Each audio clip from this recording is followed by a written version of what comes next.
So, magandang hapon po sa inyong lahat ng mga tagapakinig. Ngayon po, bago namin umpisahan ang talakayang ito, nais po namin ipakilala ang aming sarili. Ako po si Juela Joy A. Dominguez. Ako naman po si Angelica Rivera. So, ano nga ba ang pag-uusapan natin ngayong hapon na ito? So, ang pag-uusapan mo natin ngayong hapong ito ay ang topic po namin at aming tatalakayin ngayong hapong ito ay culturing of green mussel o tinatawag sa Tagalog na tahong at ang kanyang scientificong pangalan ay Perna viridis. So, ngayon po, dumako naman tayo sa biology or biolohiya ng tahong or green mussel. Ang tahong po or green mussel ay nakabilang sa phylum Mollusca or class Bivalvia. So, ano nga ba po ang phylum Mollusca? So, ang phylum Mollusca po, ito po yung tinatawag na soft-bodied animals na kung saan ito po yung mga animals na malambot po yung body nila. Tapos yung iba naman po may shell at yung iba wala. So, ang example po natin yan ay katulad ng mussels, oyster, octopus, and snails. So, ang tahong din po ay karaniwang nakikita natin sa mga coastal areas or sa mga corals or mga rocky shores. Doon po siya madalas na nagdidikit kasi sa deep water po siya nabubuhay. Then, kadalasan din po nagmamature ang ating tahong is 3 years. So, kinukulture din po siya sa loob ng 6 to 8 months. Then, ang mga tahong po ay nangingitlog din po siya ng mahigit sa 8 million eggs. So, ang dami niya pala partner mag-itlog, 8 million eggs. So, ito pala yung yung maganda din natin i-culture kasi parang maganda din siyang gawing negosyo, Yes po, kasi napakadami niyang eggs. So, madami din tayong kikitain kung aalagaan natin ng maayos yung tahong. Or alam natin kung ano yung mga dapat gawin para pangalagaan natin ng maayos ang tahong. So, magdako naman tayo sa taxonomic hierarchy of green mussel.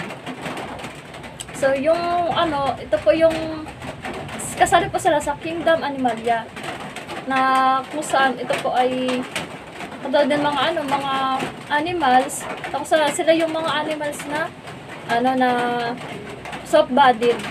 Siya, nabubuhay po siya mga living organism po, ng mga animals na nabubuhay po. Siya po is phylum Mollusca and ang class niya po is Bivalvia. Nakapamili din po siya sa Mytillidae.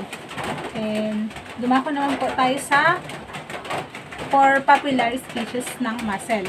So, meron po tayong tinatawag na 4 species ng iba't ibang uri ng species ng mussel or tahong. Simulan po natin sa Perna viridis or ang green mussel na po. Ang green mussel po ay tinatawag na tahong or talaba. O ito naman po ay tinatawag na baitong.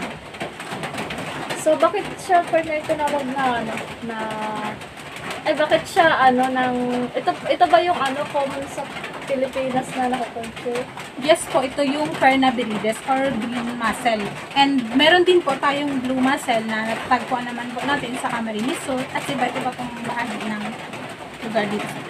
So, yung scientific name po ng blue mussel is Mytilus edulis. Nakatawagin na local name niya ay taklog. Meron din naman po tayong Mytilus gallo-grinchalis or tinatawag siyang tulya sa Tagalog or tulyang tayo. Meron naman din po tayong tinatawag na species sa Mytilus trosolus o tinatawag sa English na Pacific blue mussel. Nakatawag nito sa local name niya ay tanulok. So, makikita naman po ba natin dito sa screen, papakita naman natin na dito yung iba't ibang uri ng mga mussels. So, yung green mussel po, blue mussel, tsaka yung Mytilus, and yung Mytilus trosolus. Wait, partner, may idadagdag lang ako niya sa mga pagkakaiba nila ng shell. Yung green mussel, nakikita naman po natin dyan na siya po yung round shape. Yan. And dyan po sa edge niya is triangular siya. Tapos blue mussel naman po is parang ano siya, parang pahaba na parang basta pahaba po siya na ano, na shape. Tulad din po siya sa green mussel. So, pinagkaiba lang nila is yung sa kulay niya, kaya tinawag na green or blue. Then, ang common po kasi natin dito na nakikita is yung green mussel. So ito rin yung common na kinukulture dito na ano na, oo, yung talaga. Tapos yung ibang species, bira natin makita dito sa ano, sa Bicol and sa dito sa Camarines Norte, ano. So, pag tatayo po natin ng tahong, meron tayong lugar na dapat i-consider or ano nga ba ang dapat natin i-consider sa pag-aalaga ng tahong. So, ano nga ba po ang dapat natin i-consider sa pag-aalaga ng tahong para po maging successful po sa pag-aalaga natin ng isang tahong. So, ito po yung ano, yung una dito sa unang bullet, dapat may presensya na ng mga tahong or kung tawagin, dapat bago po tayo magtayo ng lugar na pagkukutsura ng mga tahong ay dapat meron na pong dating tahong na nasa lugar na iyon. Yes po, dapat po may nag-i-exist na tahong para po alam na natin kung nabubuhay talaga siya dun sa lugar na yun. So, it means pwede natin silang mapalago. So, wag po tayong magtayo dun sa isang lugar na wala pang tahong na nakakaano yung Na nag-i-exist. oo, yun na nag-i-exist doon sa isang lugar. Dapat yung meron na bago tayo magtayo. Then, dapat po malapit siya sa baybayin. Kasi kung magtatayo naman tayo, yung mapupuntahan naman talaga naman dapat natin. Yung pagtatayuan natin siya ng mga bamboo na pwede nilang pagdikitan. So, parami natin yung mga green mussel or tahong. Dito naman po sa pangatlong bullet natin is may alat siya ng 25 to 35 ppt. Yung alat pa ng tubig niya is dapat 25 to 35 lang. Yung low niya is 25. At pag nag-high naman, yung tubig or yung salt water is 35. Tsaka, meron din, pinakamababa po is yung 15 ppt po. Ang pinakamataas naman po is 45 po. Depende po kasi yan sa environment din natin po. Yes. Then, dapat po kasi may kulay bird. Dapat po, kulay birdie din po yung tubig. Bakit nga po ba? So, dapat mas piliin natin mag-filter sa birding tubig kasi para masigurado natin na meron silang makain kasi yung birding na tubig yun yung nagre-represent na maraming mga algae, maraming mga planktons, marami ding mga yung mga microorganism and bacteria na pwedeng makonsume ng ng tahong para doon sa isang lugar na yun nang makakakain din sila para meron silang source of food. Kasi po, yung tahong natin, ang mga pagkain po nila, gaya po ng sabi niya, is yung mga bacteria, is yung mga plankton, and other po na microorganism. Then, kailangan po, pag magtatayo po tayo, or magsisimula tayo magtahong, kailangan po natin ng may lalim na 1 to 10 meter. So, magdako naman po tayo sa kabilang slide. Tungkol naman po ito sa mga gamit sa pagkakolekta ng tahong. Simula tayo sa bamboo stake or tinatawag na bolo. Yan. So, nakikita niyo po dyan sa unang pictures ay 'di ba nakita po natin na bamboo po yung ginamit para sa pagtatayo o pagkokolekta gamit na pagkokolekta ng tahong natin. So, ito po yung yung paraan na ginagamit natin para yung tahong ay dito po ay kumakabit po sila doon sa bolo, yung bamboo. So yung bamboo po na yun, yung mga tahong po na malapit na mag-spawn or malapit na po silang mag-lay ng eggs. So yun, hinihiwalay po sila sa mga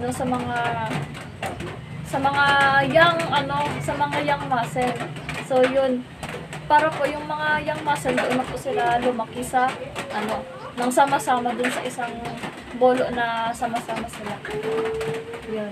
Then, meron din po tayong pang-alis sa tahong. Tinatawag siya ng tahong scraper. Ito po yung ginagamit upang maalis natin yung tahong sa bolo or ginamit natin sa ginawang bahayan or pinagdikitan ng mga ating muscle. Ito yung pangkalasper na ng mga mga nakadikit sa Para maalis natin yung mga tahong nakadikit sa isang muscle. Diba, gumagawa tayo ng ng tirahan nila, like bolo. Dun, tapos dumadami diba sila dun. So, kailangan natin ng scraper para maalis sila dun. kasi kapag wala nun, hindi natin matatanggal yung mga tahong dun sa bolo, diba? Kasi mahirap din Mas sila. mapapabilis po yung pag-alis natin if meron tayong scraper. So, dumako naman po tayo sa next picture na ito Sige, din po sige, yung anong ibig sabihin partner niya yung nakakabitan ng ito tahong po yung natin? ginagamit. Ito po yung rope na pinagdidikitan. Dito din po madalas na dumidikit yung mga tahong. So, katulad din po ng mga bamboo na dumidikit din siya dito or dumadami din siya sa isang rope. Kaya sila dumidikit yan kasi pag ready to harvest na sila, ano partner mo? Dumadami na sila dyan. Yan, kapag mga yung mga nakadikit pa na yan po yung mga yung mga tahong na ready to harvest na, tapos pwede na siyang nang kolektahin. Culture. Tapos i-culture kasi mga rin sila, mga harvestable na sila kasi mature na sila. Tapos yung mga tahong na yan yung yung mga 6 to 7 months na 6 to 8 months na. 6 to 8 months na pwede na silang ng culture yan. Then, meron din naman tayong tinatawag na net or scoop net. Isa din ito sa ginagamit natin na pagkukuhain tayo ng tahong sa ilalim baga. Meron din po baga sa ilalim ng mga sa dagat din. Hindi lang naman siya nakadikit kasi meron din siyang nabubuhay din sa ilalim. So, ginagamit mo ito para makuha din natin yung mga tahong. Tsaka yung net din, nagagamit din po baga natin yun. Diba? Yung mga ibang mga tahong, dumidikit din siya din sa net. So, isa din itong ginagamit sa pagkukolekta ng tahong. Kasi yung mga tahong nakadikit naman siya dun sa net. Pag pinasmin, sobrang dami na nila talaga dun. Tsaka sila, kadalasan silang dumadami po sa loob ng April and May and June. Kaya pag April, May, June, sobrang dami po talaga makukuha. So simula pa lang pala ng April, ilalatag nila yung net para Yes, kasi mas dumadami sila kapag April and May. June. Parang yun yung nila na magbadami. Kaya kung mag-culture mo kayo o mag-aalagas, dapat magsako siya sa April, May, June kasi dumadami talaga sila ng April, May, and June. dun sa month na yun. Di ba meron tayong yung kunyari, yung example po yung ng isang species. Meron siyang parang months na kung kailan siya mas dumadami. Meron din naman po tayo sa muscle. Then, dumako naman tayo sa pagkain ng tahong. So, yan po, ang mga tahong daw ay kilala sa kanilang kakayahang mag-filter ng malaking dami ng tubig o tinatawag itong filter feeders. So, yung mga tahong pa natin pala, ito rin, tinatawag silang filter feeders kasi makikita naman kumbaga natin, kunyari, kung magpunta tayo sa isang area na may malabong tubig or muddy water, kaya po itong gaya po na sa picture na nakikita nyo naman po yung without muscles and with muscles. Yan, nakikita natin yung without muscle, kunyari kapag pag naglabo yung tubig. So kaya po pala yung palinawin ng mga species ng tahong. Kasi they are filter feeders. Ito po yung sila po kasi yung naglilinis ng tubig, kaya po nila yung palinisin yung tubig na yan hanggang sa maging malinaw. Yan. Yes po, sila yung mga filter feeders na hindi lamang sila. So, yung mga algae or mga plankton, hindi lang sila basta pagkain ng muscle. So, natutulong din sila para mapalinis yung kapaligiran. Then, para maiwasan din yung mga contaminants. Oo. Siyempre, para sila, kasi sila yung nagsasara ng tubig. Para maiwasan din dito yung water pollution, kunyari. Yung mga dumi-dumi sa sa tubig natin ay nilinis nila. Kaya, talagang malaki yung naitutulong ng mga tahong para rin sa, So, ibig environmental. sabihin pala na bawal sila sa mga maka-chemical.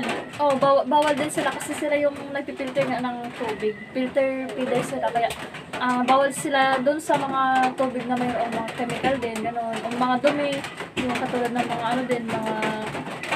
katulad ng example, Oil spill. Oh, yun, oil spill. Oil spill and mga chemical. Oo, yun, mga chemicals na. So, dapat pala, iwasan natin.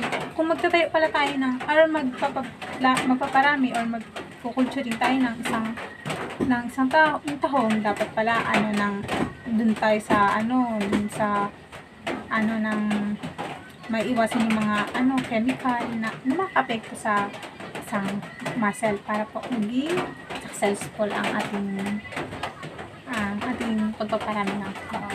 Tapos, additional lang ay, bawal din munang i-culture yung mga tahong kapag mayroong red tide yun. Kasi dito kasi yung mga yung pwede tayong malason kapag kinonsume natin yung tahong na mayroong nakaada pala ng na sa red tide yun. Kaya pinagbabawal yun na i-culture din kapag mayroong mga season na gano'n na may red tide yun. So, kagaya po ng sabi namin na filter feeders kasi yung isang tahong. So, kaya niya magsala ng 50 hanggang 100 liter or 13 hanggang 26 gallon ng tubig kada araw. So, ang dami pala pwedeng ng masasala ng tubig. Kaya pala, napapalinis niya naman talaga yung tubig kasi sobrang dami niya talagang nasasalang tubig kada araw. Kaya ang yan talaga ang kaganda sa tahong na na talagang malaki yung naitutulong nila sa environment natin. Talagang maganda silang alagaan. Hindi lang siya basta pwedeng pagkakitaan. So, marami din siyang benefits sa atin. Oo, yun. Yung benefits nila kasi nang sila yung kapag kumain tayo nito, lalo na doon sa merong mga arthritis yun. Arthritis. Oh, arthritis yun. Mas magandang kainin natin yung tahong kasi para maiwasan natin yung mga naramdaman natin gano'n yun. Sa pagkain natin ng tahong, yun, magiging magiging good source siya ng body natin para tas masustansya din pati yung tahong yan.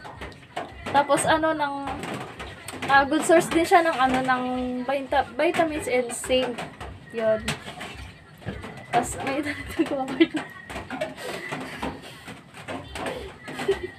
So, dumako naman po tayo sa life cycle ng Spermavirilis or ng green mussel or tahong. Ang dami. So, nag-start siya sa embryonic stage. So, na tayo dito sa Pagpasensyahan nyo na po at malabo po yung namin. So, yun part na yung pangalawa? Dito na yung nag-i-start na siyang yung parang mag-develop yung So, for example yung mga nila yung parang mga organs parang ganun ba yun? Dito na po yun sa next. Sa next. So, nagkakamera na siya ng dito na nagkakamera baka nagde-develop yung mga nila yung mga eye parang ganun mga mata yun. Ito yung larval, tapos yung nagkakamera na siya ng eye. So naman po, nagkakamera na siya yung yung tawag dun, parang sa shell niya. Oo, yung nagde-develop na yung shell, parang ganun. Hanggang sa magkaroon na siya ng nagsisimula siyang mabuo yung mga shell. Then hanggang sa maging adult na siya, magkaroon na siya ng shell. Oo, yun.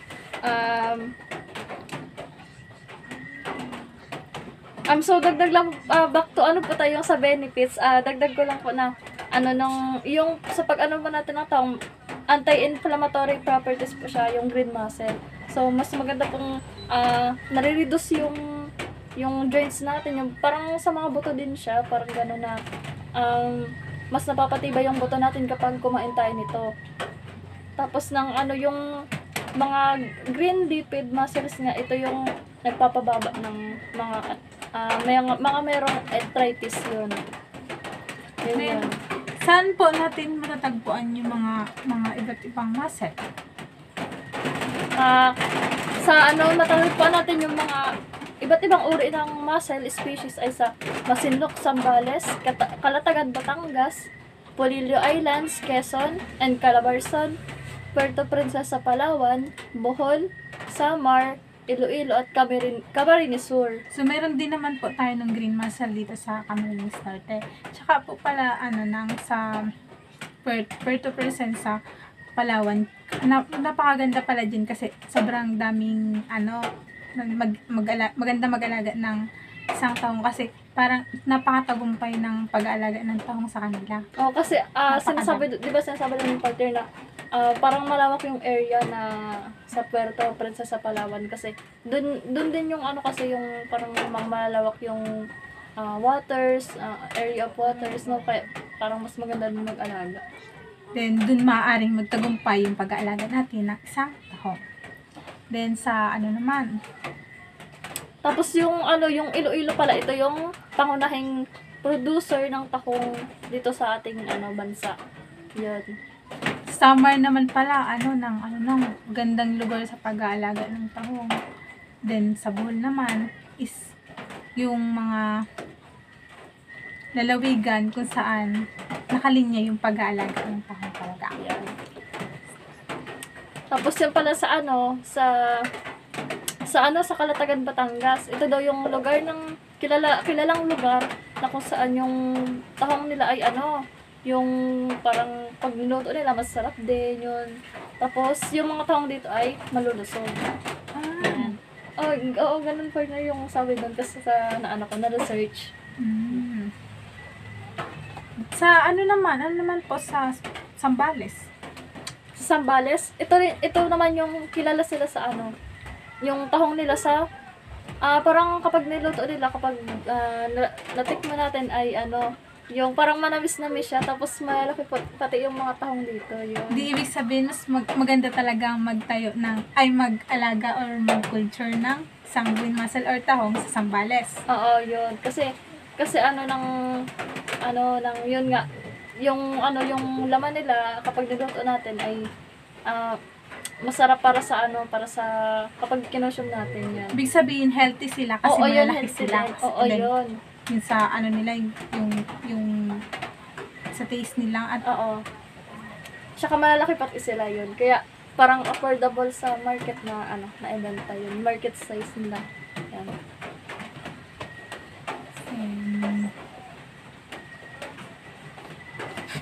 Sige. Go.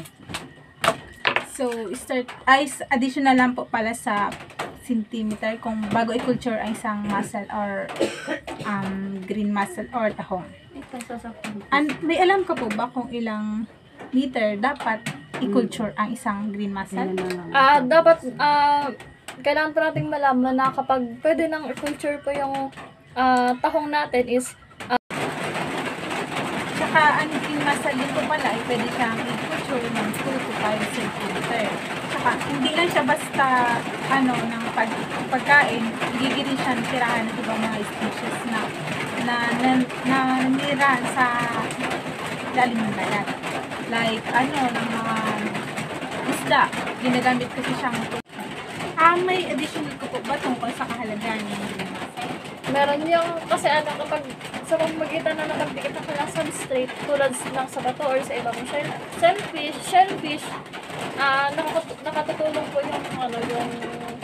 yung muscle natin upang ma-stabilize yung coastal areas natin. Ito sila po yung nagbibigay ng protection laban sa mga erosion or mga sakuna ba yung pwede tawag doon? Nagbabawas pala sila ng ng pinsala. Oo, yun. Dulot ng Yung, kunyari, katulad ng kapag meron tayong mga malakas na bagyo, nagdudulot, syempre kapag may bagyo, di ba, sa isang dagat, nagdudulot ito ng malakas na pag-alon. So, yun, nakatutulong pala sila para maproteksyonan yung ganong mga uri ng climate change yan. Sa economic naman po, syempre nagbibigay ito sa mga nasa coastal areas natin, nagbibigay siya ng kabuhayan or trabaho sa nakatira sa mga komunidad ng mga coastal areas. Oo, so ito din yung pwede nating source of food kasi kapag meron tayong isang farm na pinag-aalagaan ng mga mussel, maaari din natin itong maging pagkain yan. And overall, napakalaki po ng isang kalaga ng green mussel, hindi lamang sa ating ng karagatan, kundi sa economy po. Then sa marine ecosystem. And may mga dadagdag ka pa po. So, yun lang po ang aming talakayin tungkol sa green mussel. So, silipin mo partner yung mga comment section natin, baka may nagtanong. Sige po. Yan. So, yun lang po, and thank you so much po sa panonood sa aming talakayin tungkol sa green mussel or tahong. Let's react na lang po sa mismong video po namin. Thank you!